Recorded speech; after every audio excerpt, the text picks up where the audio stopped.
안녕하십니까. 1월 6일 목요일 영국의 소리방송 빅타연입니다. 오늘 첫 소식은 미국 워싱턴에 거주하고 계신 김평우 변호사님께서 보내주신 글을 낭독해드리려 합니다. 보내주신 글의 제목은 김평우 변호사가 윤석열 후보를 말한다 1번입니다.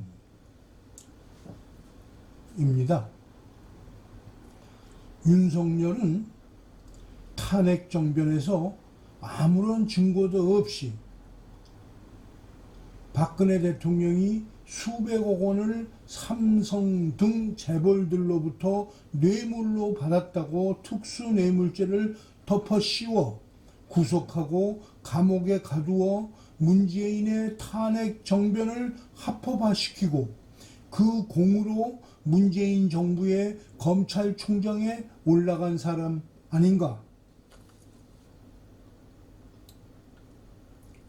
그런데 문재인 정부의 조국 법무장관이 사법개혁을 위해서 공수처법을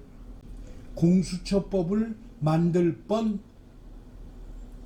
뻔하자 검찰총장 윤석열은 이에 반발하여 조국의 부인을 구속하고 조국을 퇴임시켜서 검찰의 무소불위한 권력을 지킨 자 아닌가? 그런데 이런 자가 하루아침에 반문재인 세력의 기수가 되더니 급기야 야당의 대통령 후보로 등장한 것이다. 불과 10개월 전까지 문재인 정부의 충직한 진돗개요, 전 세계에 유례가 없는 무소불위한 대한민국 검찰 권력의 대변자였던 자가 하루아침에 표변하여 문재인 정부와 맞서는 야당의 대통령 후보가 되고 법치와 정의의 기수가 되더니 세상에 무슨 이런 해괴한 일이 있나? 무조건 잘못되어도 한참 잘못된 것 아닌가? 생각 있는 자라면 한번 생각해 보시라. 김평우 변호사. 제목에 1번이라고 매긴 것을 보면 윤석열이 후보로 버티고 있는 동안은 지속적으로 다음 것도 보내오실 것 같은 생각입니다. 오는 대로 우파 시민을 위해 릴레이 하겠습니다.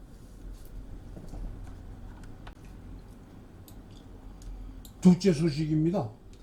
키어 스태머 노동당 당수 두 번째 양성 반응입니다. 키어 스태머 경은 불과 3개월 만에 두 번째로 코로나19 양성 반응을 보였습니다. 노동당 대표는 아무런 증상이 없는 것으로 판단되어지지만 자가격리가 그의 정치활동에 제약을 주는 것은 말할 필요가 없겠죠. 스태머 당수는 팬데믹 기간 동안 반복적으로 격리를 들락날락했습니다. 그가 격리를 강요당한 것은 이번이 6번째입니다. 노동당 대변인 앤젤라 레이너가 오늘 총리의 질문 시간에 대신 참석할 것이라고 말했습니다. 보리스 존슨은 다수의 NHS 트러스트가 중요한 사건을 선언했음에도 불구하고 추가 제한 없이 오미크론 파동을 제거하려는 그의 희망에 대해 조사를 받을 예정입니다.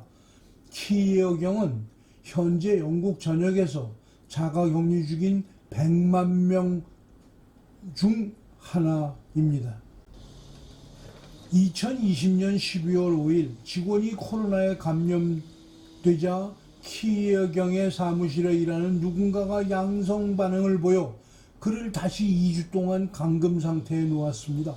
2021년 1월 25일 가까운 접촉 전 인권 변호사가 코로나19 확진자와 밀접 접촉한 뒤 자가격리 명령을 받았습니다.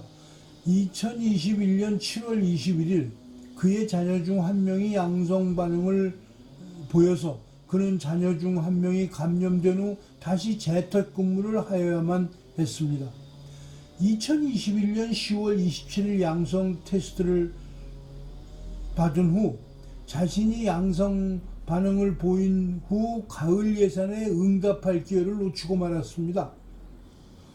2022년 1월 5일 2차 양성 반응 불과 3개월 만에 오미크론 파동 속의 두 번째 감염.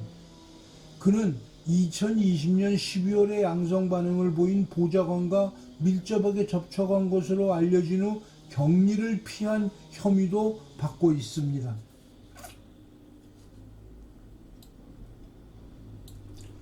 영국에서 정치인은 코로나에 걸리는 걸 무서워하면 안 되는 걸로 보입니다. 보리스 수상은 지난해 3월 코로나에 걸려 거의 사망 직전까지 갔다가 생전에 돌아온 기록이 있습니다. 셋째 소식입니다.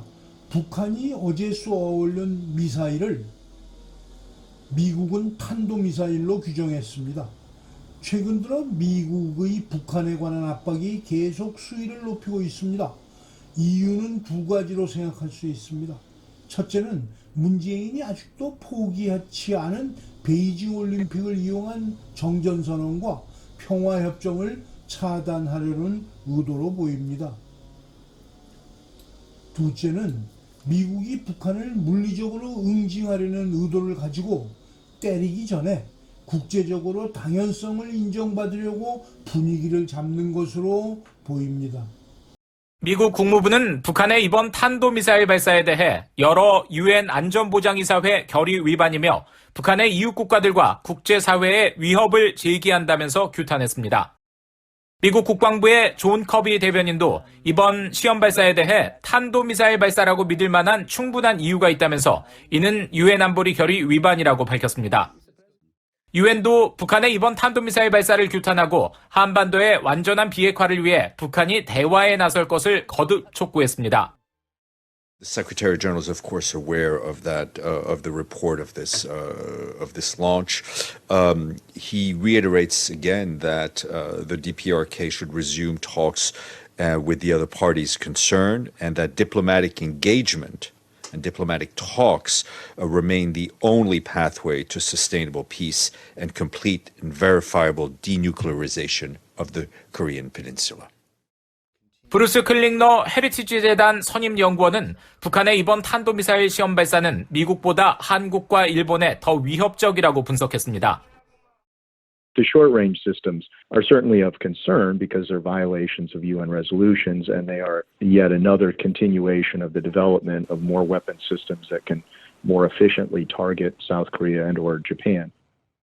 한미연합사 작전참모 출신의 데이비드 맥스웰 민주주의 수호재단 선임연구원은 북한의 이번 발사는 종전선언 추진에 대한 반대 표시일 수 있으며 북한 정권이 내부 문제에 집중하는 동안 내버려두라는 일종의 경고일 수도 있다고 지적했습니다.